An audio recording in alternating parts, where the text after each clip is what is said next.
gini, misalnya di perusahaan kan, eh, misalnya untuk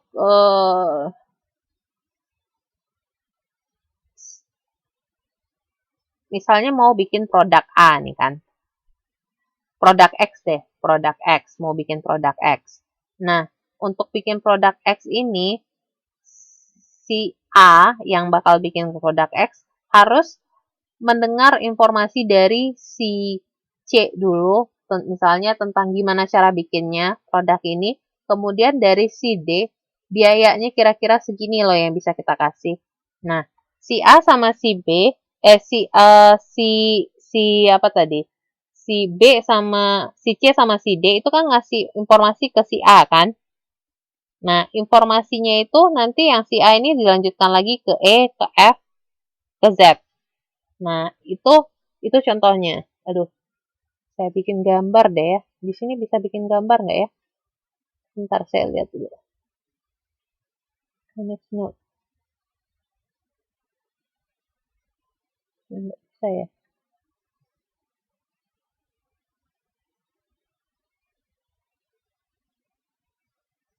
Bentar.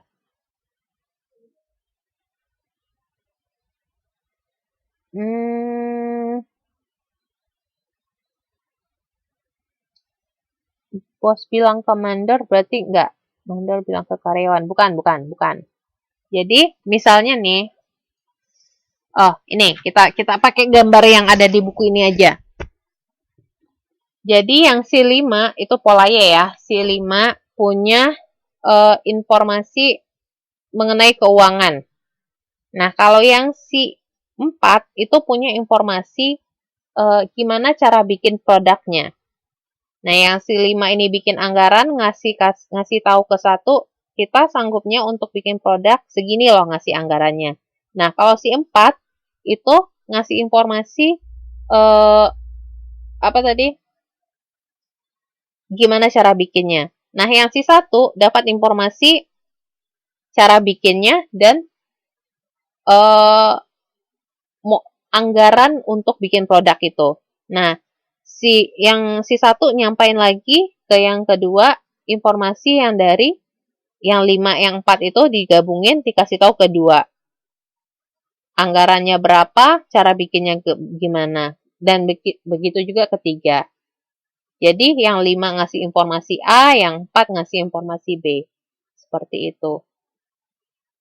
Kalau misalnya bos bilang ke mandor bilang ke karyawan, itu lebih cocoknya ke model rantai, Mas Ropi.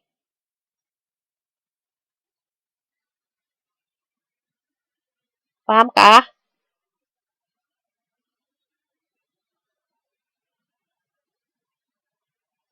Oke, lanjut ya.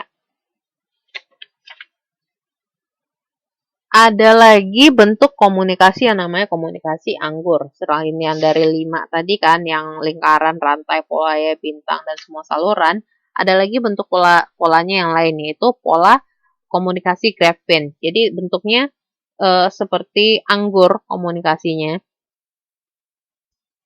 Jadi pola jaringan komunikasi ini, maksudnya pola komunikasi anggur ini biasanya bentuknya komunikasi informal.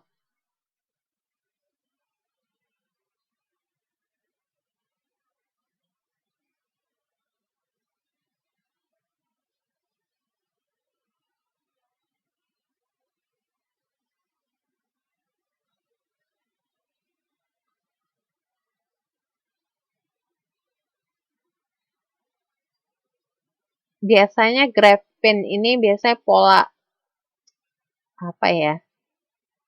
Contohnya seperti gosip.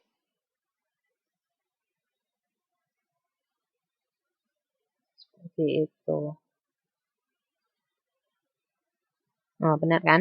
Pola gosip muncul apabila orang menyebarkan informasi dengan mengatakan ke beberapa orang. Nah, atau pola cluster. Pola cluster apabila seorang memberi informasi tertentu pada beberapa orang. Beberapa orang lainnya, sementara beberapa orang lainnya menyimpan informasi untuk diri sendiri.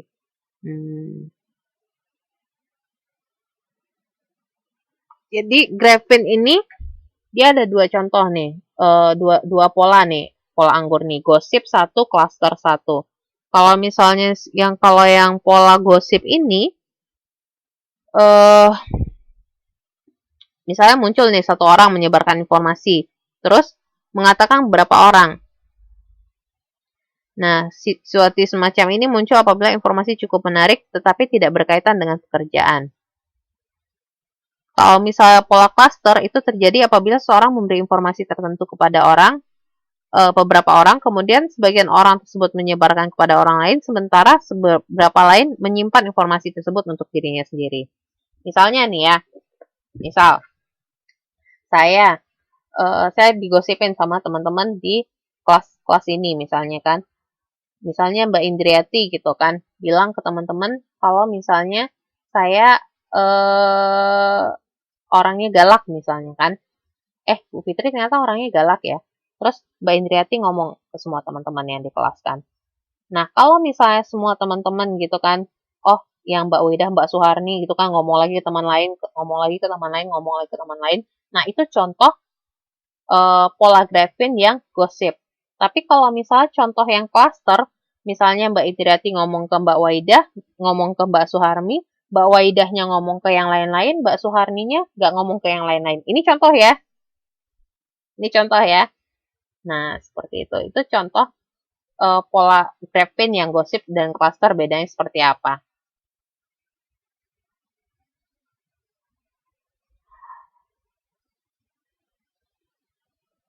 Pola anggur ini ada positif sama negatifnya. Positifnya, pola anggur ini keakuratannya bisa dibilang 75% sampai 95%. It means kalau misalnya gosip itu kan misalnya sampai ke semua kelas itu bisa sampai persentasenya 75% sampai 95%. Akan tetapi kekurangannya tidak dapat dikontrol. Maksudnya tidak dapat dikontrol, kemungkinan kebenarannya tidak bisa dikontrol. Seperti misalnya tadi kan Mbak Itriati misalnya ini ngomong misalnya Mbak Bu Fitri orangnya pemarah ya, disampaikan misalnya ke orang lain gitu misalnya kan. Oh ada lagi nambah, oh selain tukang marah ternyata dia juga Bu Fitri orangnya judes banget gitu misalnya kan. Oh ada lagi nambah yang lain-lain gitu kan. Jadi Mbak Indriati yang ngomong cuma sekedar tadi orangnya marah, oh ditambah lagi sama orang-orang yang lain. Nah, itu yang dimaksud dengan komunikasinya tidak bisa dikontrol. Begitu, teman-teman. Pahamkah dengan pola komunikasi anggur?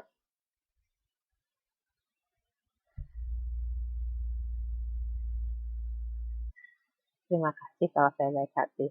Oke, lanjut ya ke pendekatan motivasi. Nah, kita masuk ke pendekatan motivasi. Ada 3 pendekatan motivasi, ada yang tradisional, hubungan manusiawi, dan human resource management. Nah, itu silakan teman-teman lihat di buku halaman 7.27 di halaman 7.27 tabel 7.3. Nah, di sini teman-teman bisa membandingkan antara asumsi dan kebijakan dari pendekatan tradisional, pendekatan hubungan manusiawi, dan pendekatan manajemen sumber daya manusia. Nah, ini teman-teman bisa dilihat asumsi-asumsinya 3 ini beda loh. Yang kebijakannya juga beda. Nah, dilihat, dibaca, oke?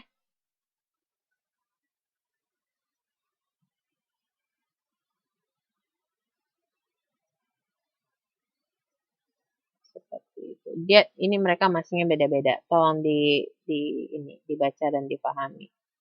Ini bisa teman-teman baca dan pahami sendiri. Oh, ini juga ada asumsi, kebijakan, dan pengharapan. Ini dia ada 3 poin yang dibahas di sini. Oke.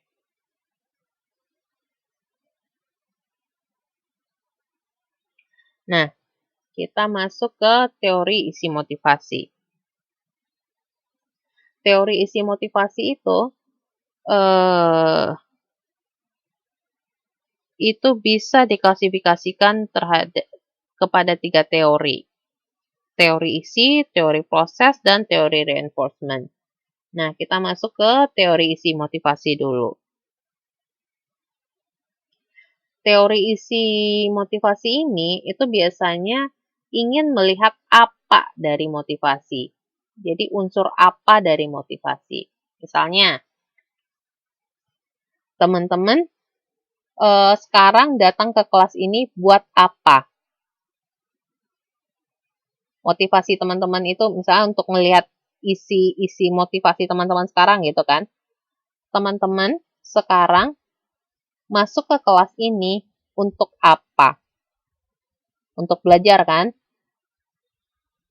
Atau mungkin ada yang cuma sekedar untuk eksis doang gitu. Ada juga. Nah, jadi teori motivasi ini menjawab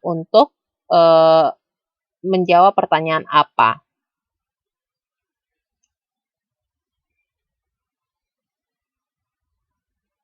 Nah, untuk lebih jelasnya, itu teman-teman bisa lihat di gambar 7.3. Itu teori isi motivasi itu bisa dilihat dari gambar ini. Misal kebutuhan teman-teman gitu kan. Teman-teman butuh misalnya untuk ijazah S1. Butuh misalnya nambah ilmu gitu. Pengen belajar lagi. Kemudian ada dorongan untuk belajar lagi. Kemudian ada tindakan. Tindakan teman-teman apa? Ikut UT, ikut belajar, ikut kelas ini. Nah, ada kepuasan. Nah, itu maksudnya teori isi motivasi. Kemudian tambah lagi kebutuhan yang lain. Mungkin teman-teman mau lanjut lagi mungkin setelah ini. Seperti itu. Itu teori isi motivasi. Kemudian kalau teori Maslow, itu silakan teman-teman lihat di tabel 7.4.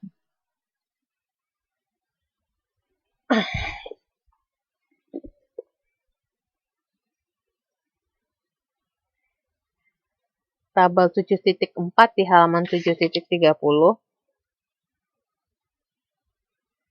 Kalau teori Maslow itu dia mengatakan bahwa kebutuhan seseorang itu tersusun secara hierarkis sebagai berikut. Jadi ada hierarkis itu urutannya. Misalnya aktualisasi gitu kan. Kebutuhan untuk berkembang, kebutuhan untuk mewujudkan potensi diri. Kemudian pengakuan, kebutuhan untuk dihormati orang lain, misalnya kebutuhan sosial, misalnya kebutuhan akan perhatian, perasaan bersatu, kontak dengan manusia lain, cinta, gitu kan. Kebutuhan keamanan, misalnya kan, kebutuhan rasa aman, bebas dari rasa takut dan ancaman. Dari kebutuhan dari fisiologis, kebutuhan akan udara, makan, minum, tempat tinggal, kayak gitu kan. Nah, itu isinya teori Maslow. Contoh-contohnya. Kemudian masuk ke teori motivasi Alderfer. Motivasi Alderfer itu atau ERG. ERG itu apa? Ayo yang udah baca buku. ERG itu apa-apa aja?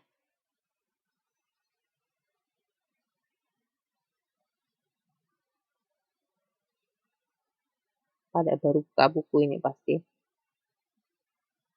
Saya nanya nggak dijawab. Yang ERG itu apa-apa aja? Masih kurang Mbak Ira Susanti, itu baru I-nya doang.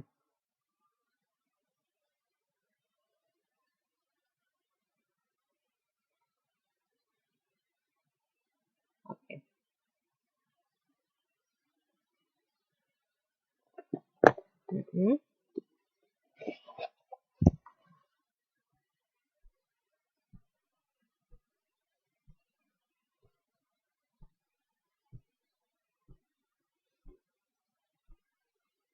Oke.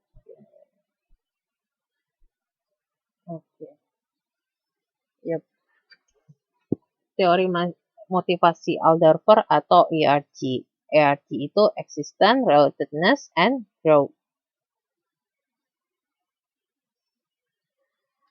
Eksistensi, eksis gitu, ada, keberadaan, relatedness itu hubungan, kemudian growth, pertumbuhan gitu.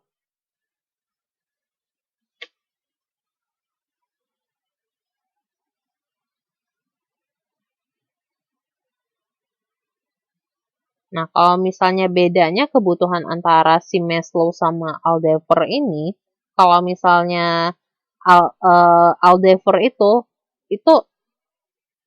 semua kebutuhannya itu harus ada gitu, harus hierarkinya itu harus jelas gitu. Tapi kalau misalnya yang motivasi Alderfer ini, kalau nggak ada satu, yang dua ini tetap penting, harus ada gitu.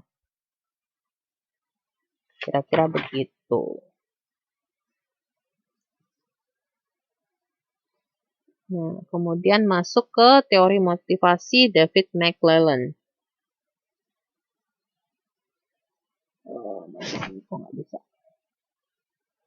Nah, menurut teori ini, McClelland ini ada 3 kebutuhan dasar pada manusia.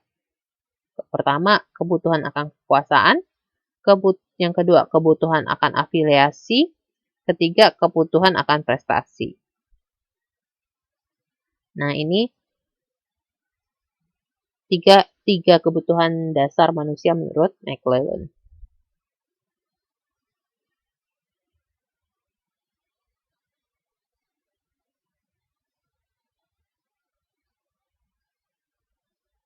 Nah, menurut McClelland ini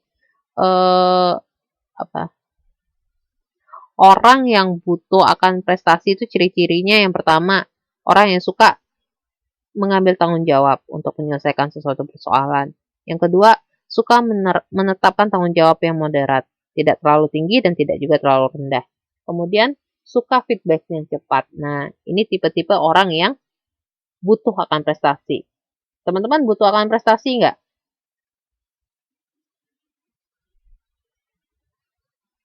Butuh.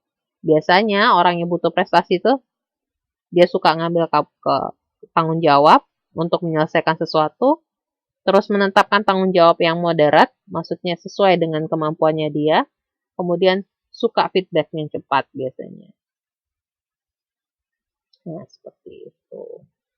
Kemudian kita masuk lagi ke teori motivasinya Herzberg. Kalau menurut Herzberg itu ada 2 faktor yang menentukan motivasi seseorang. Satu, faktor pendorong motivasi. Yang kedua, faktor hygiene.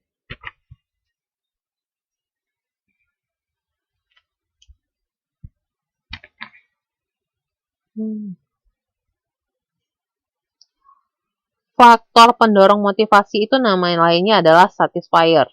Kalau faktor hygiene ini nama lainnya adalah dissatisfier. Satisfier itu merupakan faktor mendorong motivasi seseorang. Kalau misalnya dissatisfier itu sebaliknya merupakan faktor pendorong motivasi.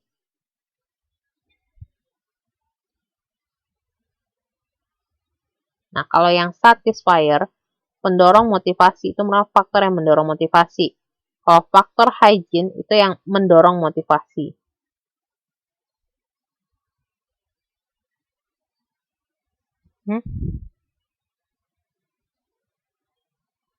Seperti itu. Ini coba kita lihat di halaman 7.34 di gambar 7.4. Nih, kalau misalnya teman-teman lihat kan, contohnya satisfier di situ ada kepuasan kerja untuk motivasi terdorong. Kemudian tidak ada satisfier, tidak ada kepuasannya.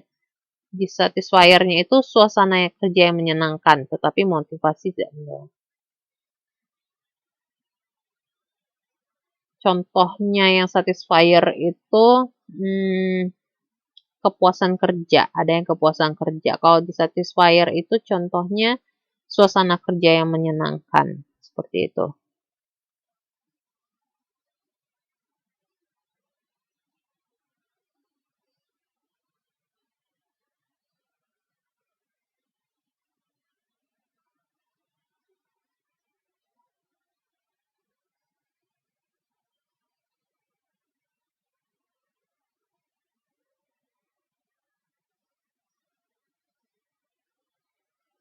Contohnya kalau misalnya satisfier itu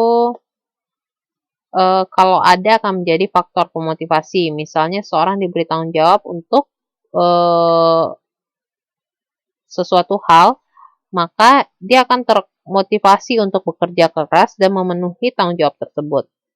Nah, tanggung jawab itu menjadi faktor pemotivasi.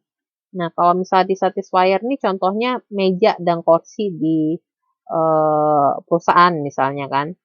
Nah, kalau misalnya nggak ada meja atau kursi ini pun, pekerja itu tetap bakal bekerja, tapi kerjaannya jadi kurang nyaman. Nah, seperti itu.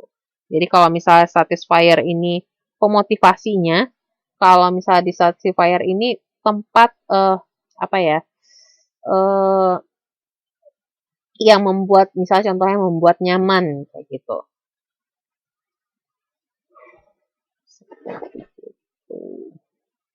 Kemudian ada teori proses, teori isi, kemudian apa? Nah, jadi kesimpulannya kan kalau misalnya teori isi itu mencari jawaban apa dari motivasi. Kalau misalnya teori proses itu menjawab bagaimana dari motivasi. Mana dia teori proses? Nah, misalnya kalau misalnya teori proses itu misalnya kan bagaimana dari motivasi. Bagaimana cara teman-teman untuk mendapatkan ilmu di sini gitu kan. Misalnya datang ke kelas ini gitu kan teman-teman, gimana caranya? Kan tadi kalau misalnya teori isi, untuk apa teman-teman datang ke kelas ini? Untuk mencari ilmu gitu kan. Nah, teori proses ini misalnya pertanyaannya kayak gini. Bagaimana teman-teman bisa dapat ilmunya? Yang mendengarkan dengan baik. Nah, itulah teori prosesnya. Dengan mendengarkan dengan baik. Itulah teori motivasi kira-kira contohnya. Teori proses motivasi maksud saya.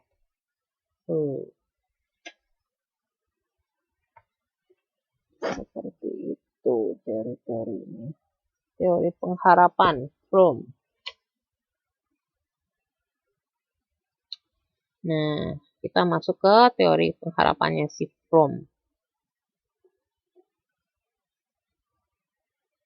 Kalau menurut Fromm, itu ada dua jenis pengharapan. Pengharapan usaha, prestasi, dan pengharapan prestasi hasil. Jadi kalau misalnya yang usaha hasil itu misalnya dimotivasi lingkungan, usaha, dan kemampuan. Terus berprestasi kan. Nah kalau misalnya yang hasil itu dari prestasi gitu kan. Ada hasil. Nah itu yang pengharapan prestasi hasil. Itu bisa teman-teman lihat di buku halaman 7.5, buku di halaman 7.36, halaman 7, gambar 7.5, Seperti itu.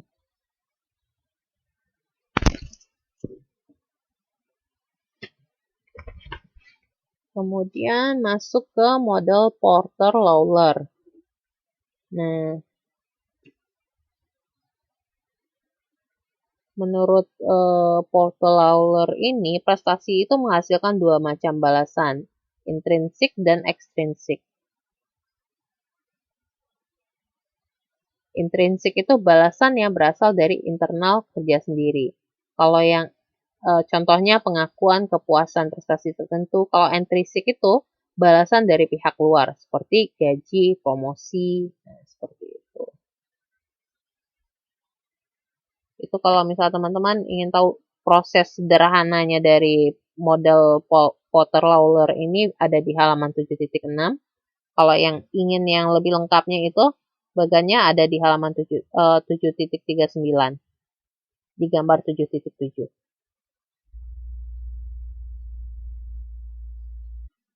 Seperti itu.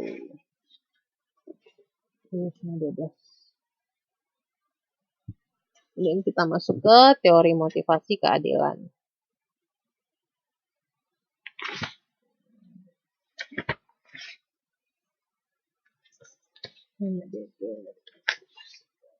Equity approach. Jadi output diri per input diri itu sama dengan output orang lain per input orang lain. Jadi contohnya ya, misalnya rasio output yang didapatkan sama dengan input yang teman-teman ini kan usahakan.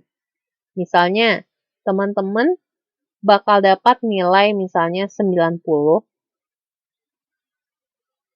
asal teman-teman mengeluarkan usaha yang senilai 90 itu juga, misalnya dengan mengerjakan tugas, ngumpulin on time misalnya kan, terus belajar untuk ujian akhirnya. Nah, jadi 90-nya itu nilai teman-teman yang di itu teman IPK teman-teman nanti itu akan sama dengan usaha yang teman-teman berikan misalnya untuk kelas ini. Itu yang teori motivasi keadilan di sini contohnya. Seperti itu. Kemudian teori penentu tujuan. Teori penentu tujuan. Reinforcement. Oke. Goal setting teori. Nah, kalau teori yang ini mengasumsikan manusia sebagai individu yang berpikir, yang berusaha untuk mencapai tujuan tertentu. Jadi, teori ini fokusnya pada penetapan tujuan itu sendiri. Jadi, menurut si psikolog Edwin Locke gitu kan, berpendapat bahwa manusia itu menetapkan dan berusaha mencapai suatu tujuan akan terjadi jika manusia memahami dan menerima tujuan tertentu yang telah ditetapkan. Seperti itu.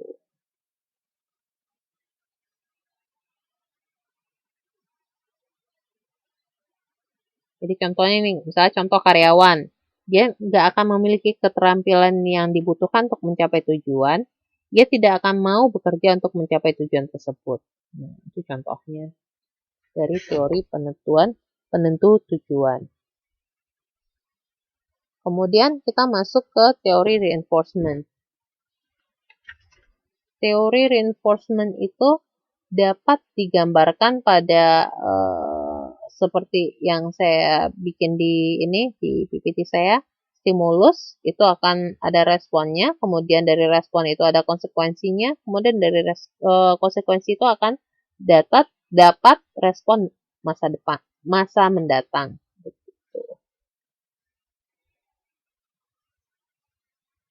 Nah, teori ini biasanya menjelaskan peranan balasan dalam bentuk perilaku tertentu. Di sini ada 4 jenis reinforcement. Ada positif, ada penghudaraan, ada hukuman, dan pemadaman. Penghindaran maksud saya, avoidance.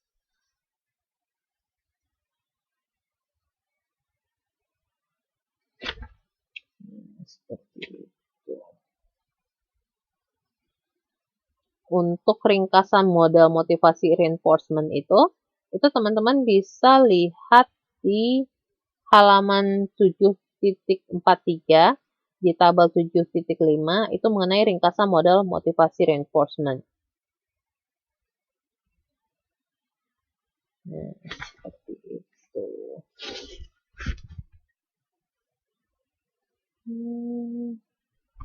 Kemudian kita masuk ke pendekatan sistem motivasi. Nah, di sini di tabel 7.6 di halaman 7.44 di situ teman-teman bisa lihat variabel yang mempengaruhi motivasi dalam organisasi. Dari segi karakteristik individu, ada dari karakteristik pekerjaan, ada yang dari karakteristik situasi kerja. Karakteristik individu